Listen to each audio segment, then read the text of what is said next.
Welcome back to Living It Away. Today we're learning a little bit more about the case on Red Hill and the legal team on that case. We're going to bring in Christina Baer from the Just Well Law and Lyle Hosoda from Hosoda Law Group. Thank you guys for being here. Appreciate it. Glad to be here. Yeah, Thank you for having Merry us. Christmas, Happy Holidays. This has been a topic that's been in the news quite a bit. So let's start with you, Christina. What exactly, if you don't mind telling our viewers, what exactly is this case all about? It's about toxic water and toxic secrets. I learned that 60% of our body is made of water. So when the water is toxic, our whole body becomes toxic. And in this case, you know, we can all agree on two things, right? The government must provide clean water to prevent all of us from mayhem, illness, cancer, death. Okay. Rule number one. Rule number two is if the government contaminates the water, which it never should, see rule number one, the government must warn us to stop drinking the water to protect all of us from mayhem, illness, cancer, death. And that is exactly what the Navy did not do here. They contaminated the water, and then they failed to warn us to stop drinking it. And a lot of people got really, really sick. And even the people who aren't sick are worried about getting sick in the future. Right. Recap real quick. Good water, good for the body. Bad water, bad for the body, and let us know before we drink it when it's bad.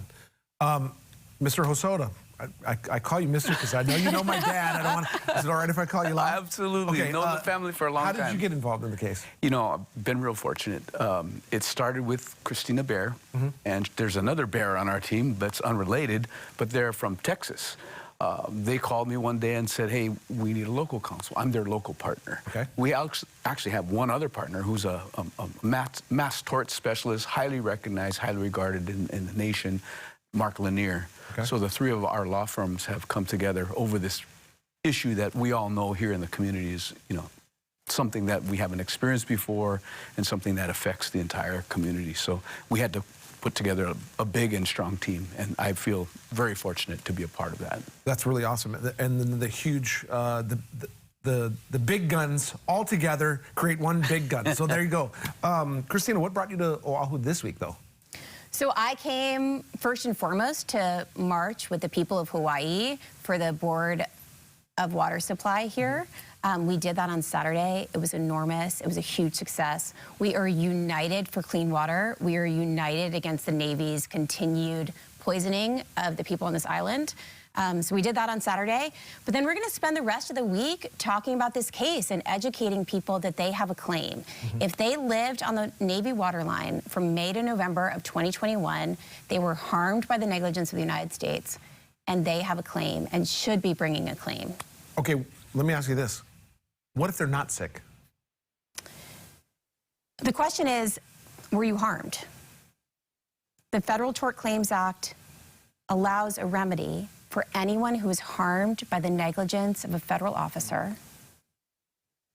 Anyone who is harmed by the negligence of a federal officer can bring a claim against the United States for the harm.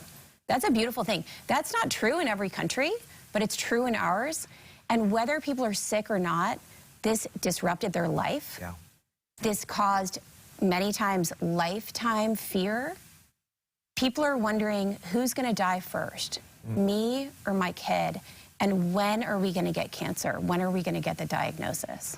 Yeah. It's terrifying. It is. Even if they don't have symptoms right now, it's terrifying and it's real, and they were harmed and they have a claim. Okay. Yeah, the mental health of this whole issue is tremendous. I get it. Lyle, let's ask you again. You talked real quick about forming a team and everybody kind of bonding together from different groups. Tell me a little bit more about the team that's coming together.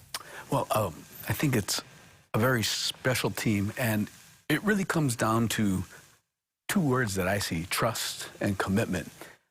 With Christina, when I first met her, she had already come to Hawaii.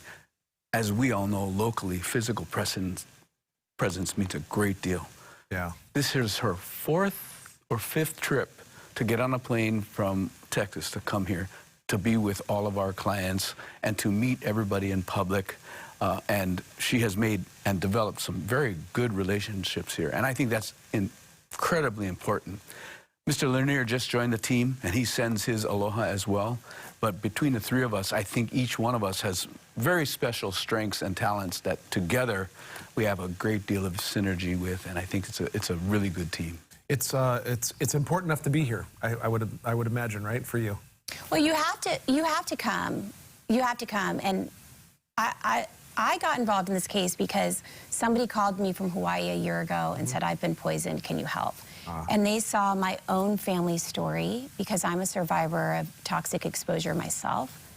And I went and I listened and heard and believed, and very few at that time did. And now it's snowballed, and we represent over 800 people affected, and more every day. How do we find out a little bit more information about you guys and where you'll be this week? Town halls, Tuesday and Wednesday at 6 o'clock. Come join us. We'll be with affected families, and we'll be hearing from their stories and talking about legal rights after Red Hill. You can find out more information at well.law/redhill. Got it. And that information will be on our website shortly after the show. I appreciate you guys being here. Merry Christmas, and thank you for all that you're doing. Thanks for having us. Thank you very much. All right, we're going to take a quick time out.